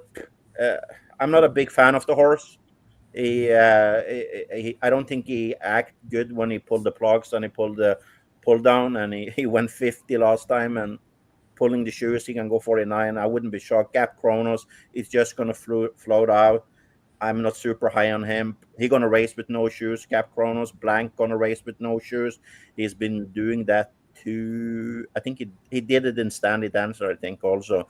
And he can get a check if there is overpace. Green must been racing super good, and post 9 Tron in the race back. Yeah, it's a long shot. I don't think he wins. The question mark and where the fuck ups my scenario is Go Dog Go. What is the only thing Todd McCarthy can do is to gun out. He has to leave with the horse, and I think he's so explosive if he leaves with him that he can do something in this race, that he can go to the front. He only want to have a helmet to race from. The only big issue with Go Dog Go is he was a nutcase in the detention. He used all his energy in the detention barn. He was coming out to the warm-up. You could see I'm sure he lost at least 20 pounds during that night just in sweating and like that. He looked a little too skinny for me. I wouldn't, if this was like a Scandinavian trainer, when you come up after that elimination, have post 10 with his gait, pull the shoes, take a chance, pull the shoes on Go Dog Go. I know they don't gonna do it, but he is the horse I struggle with, because I know Toddy needs to leave, and I think he is fast enough to gun out from the 10 hole and make some action up front there. It's gonna be amazing Hambletonian. My pick is Maryland. My little like value play is Maximus Maris, but I'm in love with Super Chapter, and he's 5 for 5. So, but I'm sticking with Maryland. And I mean, you were just coming up on the end of the time I was going to give you, Thomas. That was perfect. I didn't even tell you. I could have 20 more minutes. So. For me, I was 4, 5, and 8 there. I do feel Blank is an interesting closer at a long price there. I don't know. You do raise a good point what Todd does there from the outside post. I feel like more often than not he takes back to last, though. I don't think he can do anything. He can't do it. He can't. If you are in the Hamble with Go Go, you need to leave from the 10 hole because he is so explosive. But he's just going to park the mile then. It's up to whether Todd does that risk calculus of, is it worth it to park and potentially finish last to get good position, or do I take back and hope to get 5th in the Hambletonian? That decision will probably be made right at the bottom of the first. What do you think, Mike? What do you think, Mike? I do think it'd be interesting if he goes. If he goes, the race gets very chaotic, and I think could lead to a very chaotic result. When I took a shower after training today, it was chaotic. When I think about Cotolo who's leaving, because every time I think about why is he gonna take him off the gate from the 10 hole? It's like he was even money. It was almost 45 and like, and hopefully he's relaxing, maybe better in the detention, maybe to get a stall that he don't see other horses or like. But it's crazy. I've not been super high on him since he won either. So it's like, but they need to take a chance when you're in the Hamble from post 10. So it's Adam, you have been watching so many Hambletonian. This have to be in the last decade one of the best. Oh yeah, I don't think it's a question. But I think, Thomas, to answer your question, like Father Patrick had the 10 hole. Yeah. What was it? Maybe 10 years or so ago. Like he had one option and one option only. We owned him at the time. Like Mikee had to hit the gas pedal. He made a break. So be it. You have one chance to win this race. You know, if I own the horse, my instructions are take a chance. You go down the road and you give him a chance because you can't win from getting away last. So I'd be pissed if he didn't leave if he were my horse. Yeah, and I think Weissman would be pissed too. I had similar feelings about a specific horse in the North America Cup who should have been the first. You mean Prince Hal Hanover? No. I'm not going to name names, but that was the biggest crime ever committed. I thought it was actually one of the most Hall of Fame drives next to some we saw in the Oaks eliminations. But the other thing I wanted to note is, Thomas, for the next show, I think we got to get you on the panel from one of your famous showers because these are sounding like an experience. It'd be like Kramer and Seinfeld. But this is insane. We have one of the best handicapper in Scandinavia. He always have like that. When he is handicapping races, he's doing from his bathtub. So he gets so many. That's different from a shower. He got so many scenarios. Like, and he said that was a bathtub winner. He says always like it's a funny story, but it's like I've tried to analyze these races so many times, and it's the only thing is ending with. I think Maryland wins, and that's like I put it this way in my group chat with Mike and John. It's that I feel like for this whole card, I'm doing all of these mental gymnastics to just land on the most obvious outcome, and especially in the Hambo, like it feels like such a no-brainer for Maryland, given how good he's supposed to be. But again, this is the biggest race. The best horse doesn't always win in the biggest race. But we can also say this: it could be Marcus and Dexter Dunn's first Hambletonian. And I have another thing too. This is Stefan Melander, who won with Scarlet Knight. He arrived to New Jersey today. Was he not here for any of Marcus's? He haven't been here for 10 years. Wow. I can relate to that because when my dad shows up to something good usually does happen. So yeah, I think this. I have a feeling this could be Marcus. Well, we'll definitely be anxiously watching at 4:41 p.m. as at this point, I think we got past Garnet Barnsdale's bedtime. I thought we got past Adam's bedtime. Oh, we're past mine, but I'm hanging Adam, are you? How many miles are you running every morning? You wake up. No comment right now. Enough. Enough. I'm back. He's not just, well, this is someone else. We'd like to welcome, we had Garnsdale on the panel before, but we've just brought Nordic Catchersdale onto the show. Which it sucks that you came in for the race that we're done talking about, because it's time for us to talk about race number 13, which comes right after the Hambletonian. There happened to be a horse in the Hambo named Nordic Catcher. That would have been great for you to be here for. But we're going to quickly talk about these last few races, starting with this New Jersey Sire Stakes for 2-year-old trotting colts and geldings. I feel like maybe this one is potentially more straightforward than the other 2-year-old trotting event, because we've seen Diabolic Hill is a freak. Apex seems to be pretty good as well. They both draw inside. I think the only concern here, Adam, for a race like this is you have two pretty freakish trotters drawing inside posts when, they probably would be better from outside draws. Don't you think that maybe the inside posts are a little risky for them? See, I think the colts are always like more chaotic than the fillies are, especially at this age. But again, Annie Stobie's colt's been so good. I mean, he crushed from the 10 hole last week. Apex seems to be getting better in each one of his starts. I wouldn't complain if Apex won, having a half sister to that one in the Broodmare band. I actually like the 6 at a little bit of a number. Scott's driving for Megan, and the horse has kind of been right there behind Apex and Diabolic Hill the last couple of weeks. I think there's going to be enough speed in this race with those two kind of on the rail, and one of them's going to want to end up on the lead by the half. So maybe there's a little bit of a breakdown, but obviously the logical horse is Diabolic Hill based on what he's done so far this year. Yeah, and like even when he gets wobbly and seems like he's gonna do something weird, it's just because of how anxiously he wants to go forward.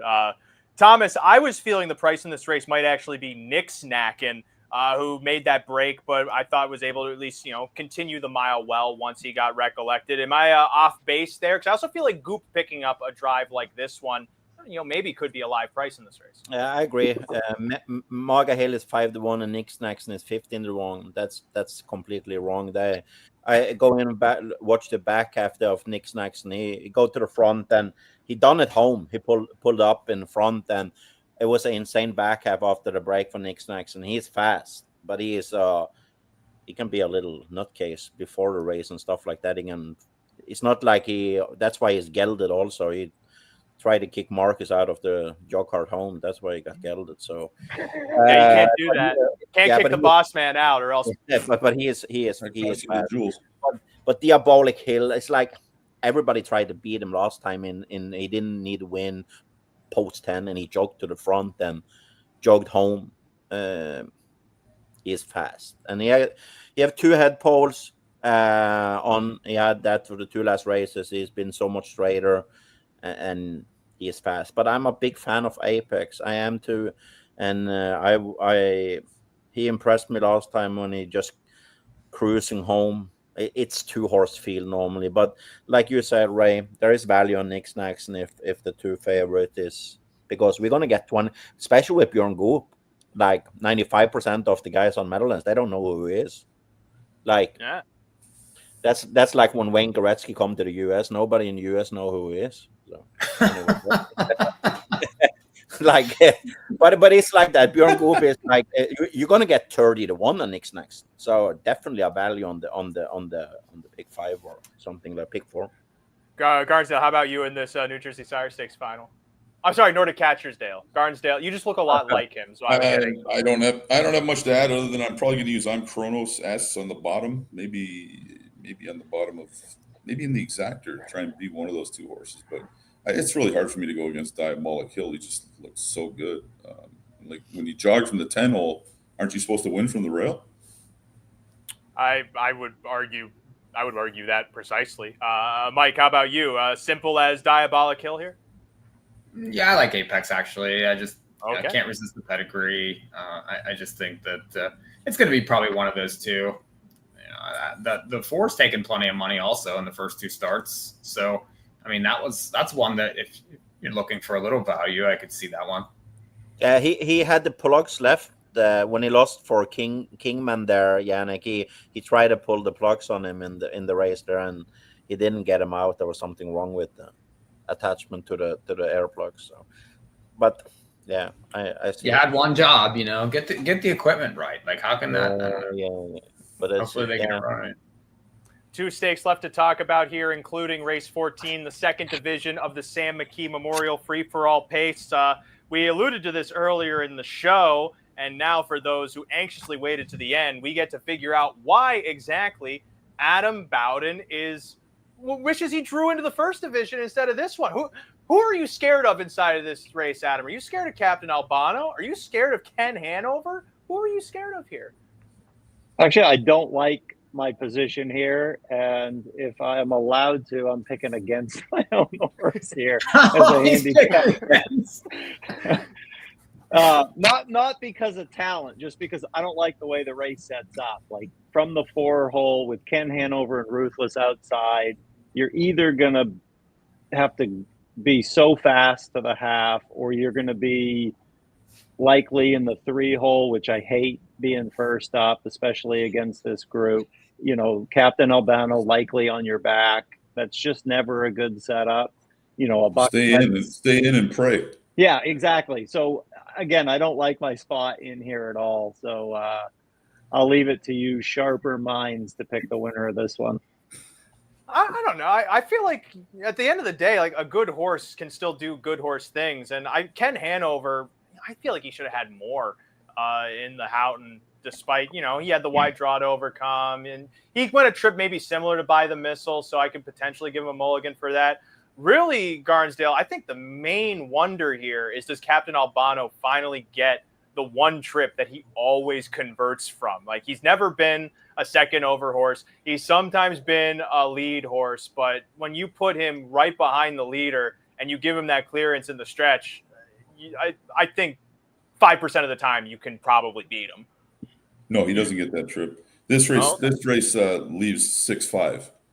Ruthless Hanover is going to the front. Ken Hanover is going to be in the pocket. I think Ken Hanover makes his move when it's necessary. Like if Ruthless starts to slow down in the third quarter, I think Ken pops out. But other than that, I think it's those two turning for home, and maybe they battle it out. I can't see Captain Albano landing in the pocket from the 3-hole in this race. I picked Ken Hanover. I don't think he's going to offer any value. This isn't a race that I would bet a lot of money on necessarily, but I might take a shot on Ruthless Hanover just to get the front goal away. He's done that at this track many times. That's the shot I might take if I get the right price. I mean, he was able to do that at 7. He was able to do that at 6. I don't know at 8 years old if he wants to do that. Maybe he wants to do that against overnights, but Hambletonian Day, I'm not entirely sold on that. If the track's playing to speed, he might be able to, and it's it's all down to price. If I think he's an underlay, I won't try it. But Captain Albano's pretty fast off the gate, and he finally gets a good draw. I don't see why Todd McCarthy wouldn't be aggressive with him from this spot. But I don't know, Mike. You seem to be in agreement on Ruthless Hanover, and I know you may get 8, 9 to 1, maybe a little more than that. That could be appealing, but I mean, make your case there. Well, why not? I mean, you could say Captain Albano's fast, but Mike, you're going against By the Missile, and then you're talking about the Ruthless Hanover.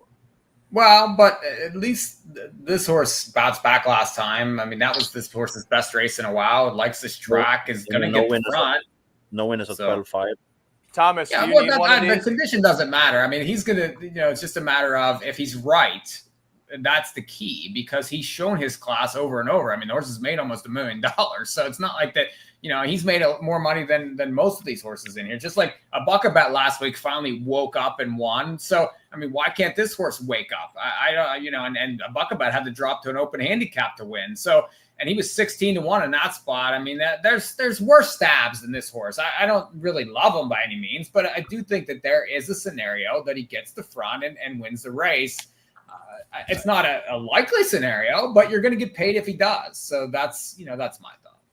I feel like you would need 30 to 1 on him. No, I think the chances of him going pillar to post in this race are that low that I would need those types of odds. Granted, I don't know that he really provides value in this race. 29 wins. I mean, the horse likes to win. I mean, he's always been like he's been able to win on Pennsylvania circuits and like some of those lower Grand Circuit stakes and stuff like that. He's won at this racetrack versus these kind of horses.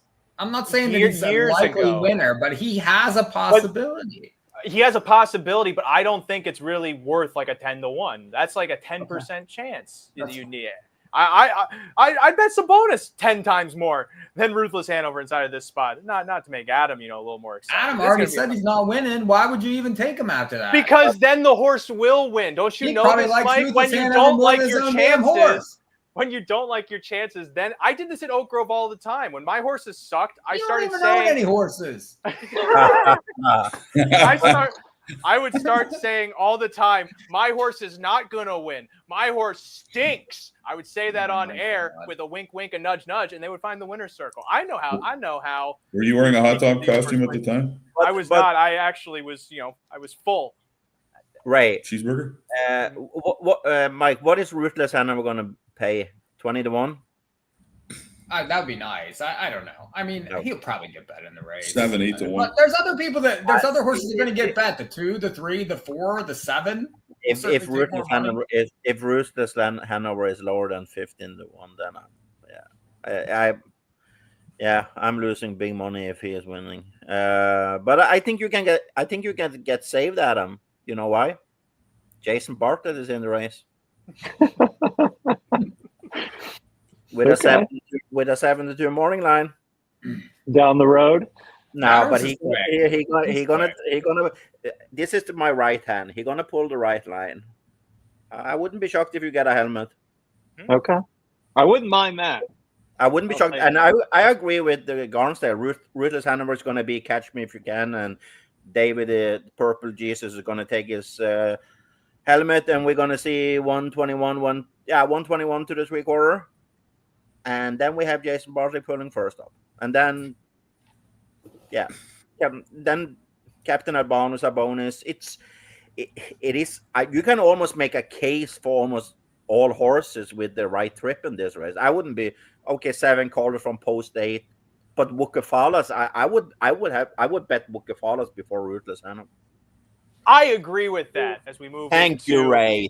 You're welcome, Thomas. I want you to know that you are supported here. And this is a safe space for you as we go into the final race on this Hambletonian Day card to talk about the Lady Liberty, 6-horse field. 2 of them have a lot of. I guess Mike's going to start with this one. Really, the main question mark I have here is what Chris Ryder has done between the Barton and this with Twinbee Joe Fresh, if anything. I could argue that maybe she reasonably tired because those were fast fractions, but also Sylvia Hanover was just so on the muscle that day pulling away that it's tough to say that a horse of Twinbee Joe Fresh's caliber shouldn't have had more in the tank than she did when she was kind of straddling home to the finish. I mean, Mike's been on record since Meadowlands Pace Night, if not even before then, on some of our other shows, that Sylvia Hanover is back, but I don't really know if you're going to be getting the same prices of yore here, Mike, but I think I'm on your bandwagon here. After that Barton race, I really don't know what to do with Twinbee Joe Fresh, and Sylvia Hanover may just be the horse in form. I think so. She's back. She's vicious again. If she behaves herself, she wins this race. That's just my opinion. I've been on her for a while. We'll see. Twinbee Joe Fresh had a lot of big miles last year, so it's those two. I mean, what are we even talking about? We're talking about those two. I feel like it is a tough discussion because Adam, the perfect sting, when she was coming to the finish, she wasn't really all within herself. She was maybe just kind of moseying to the finish instead of steamrolling to the finish. And then especially in the Barton, she just really didn't have it in the stretch drive there. What do you make of that effort coming into the Lady Liberty? Are you maybe wary that Twinbee Joe Fresh could be tailing off? Yes. I think that these fillies especially can be tricky, the ones that go on these big long streaks. Like, we've been a part of some of their careers. When the wheel falls off, like, it takes a long time for it to get back, and she's got no break. There's no refresher. She doesn't get an easy spot. Like, you're outside, you're going to end up on the lead here. Sylvia comes. I'm like Mike. I think Sylvia wins. I think she's the sharper of the two. Timmy's kind of figured her out now and what to do. And I don't think he lets Dexter get a jump coming off the final turn, because if Dexter gets a jump off the final turn, the other mare is likely gone. It's a 2-horse race. The other one's not even close.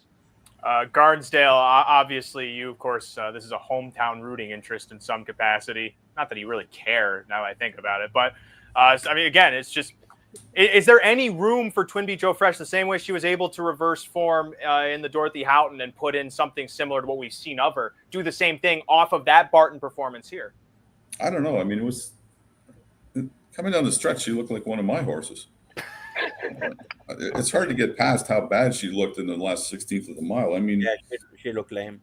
Did she tie up? It's really hard for me to back her. When Sylvia Hanover really started to indicate she was coming back was her 5th start back, where she won that Fillies and Mares Preferred by a head at Mohawk. She had no business winning that race. She was 2 lengths behind with about 5 strides left. And when I saw the way she closed at the end of that race, I'm like, maybe she's on the way back. And she just kind of leapfrogged from there. And I mean, I don't know how you bet against her off that mile. She went the fastest mile in the history of the racetrack. She's a pacing mare, right? So, I mean, she might set a world record here if it's still warm and in the 15th race. But to me, I would try to beat Twin B Joe Fresh out of the exactor. That's what if I'm betting the race, that's what I'm trying. I mean, you definitely will get paid. I mean, looking at the place pools in that Barton race, my girl DJ paid like $80 to place when she was able to get second to Sylvia Hanover. And plus, Timmy had the whip tucked away there, Thomas. It seemed like Sylvia could easily have gone, 2/5 of a second faster if she wanted to. She just didn't have to. But again, like, what did you make of that Barton performance with Twin B Joe Fresh? And is there, there's been a couple of weeks since. Is there room for her to come back? Yeah, it's been 10, 11, 12 days when the race goes off. She looked sore. She looked lame coming home. Twin B Joe Fresh. I can't bet a horse that show me lameness 12 days before a big race. And she is a champion, Twin B Joe Fresh. But the Sylvia Hanover, if she is close to a horse, she is the best filly. Because nobody beats her. The Twin B Joe Fresh is so, when she open up, she got almost like she knows she is the best when she is open up. And when she need to look on horses, I think Sylvia beats her. And we need to take a stand in this race. Either you need to go with Sylvia or you're going to go with Twin B. And I'm going to go with Sylvia because I didn't like what Twin B Joe Fresh looked like the last 2/8 of a mile. Quarter of a mile, I think is that. Yeah, but I was worried. I'm little like, I don't gonna say I'm surprised because they know what they are doing, but I was worried after when she passed the finish line if she broke down. Yeah, I was thinking more, if anything, she may have tied up because it was a hot day and she did have to go 120 to the 3/4. But again, like a mare of her caliber and just of her ability, she was able to do that last year. But maybe to what Adam said, sometimes when the energy starts draining, it doesn't come back. It's a different when they tie up. It's more like when you tie up, it's muscle soreness. When this one looked lame. Well, I definitely will be curious how she looks on the racetrack scoring down for the Lady Liberty, which will be the last stake of this long Hambletonian card. The same way this was a long but hopefully enjoyable live round table discussion looking at pretty much every major stake race on the card for the 100th Hambletonian. Of course, a real in-depth look, and really, I've got an imagination now for how I can spice up my showers, thanks to Thomas. Just going forward, not even handicapping. We need to say, go fun time Bayama. I love it. Thank you, Thomas. Thank you, fast Mikee. Closing fifth. Thank you, Nordic Catchersdale. Of course, thank you, Adam. Thank you to all of you who tuned in and stayed up this late. We've got to let Adam and all of you get to bed to rest your weary heads because there is a big stakes day upcoming. Of course, tomorrow's Friday, one sleep away from the 100th Hambletonian. Thomas is anxiously awaiting that sleep as well. So we will make our way away. Thank you for watching. Thank you for listening.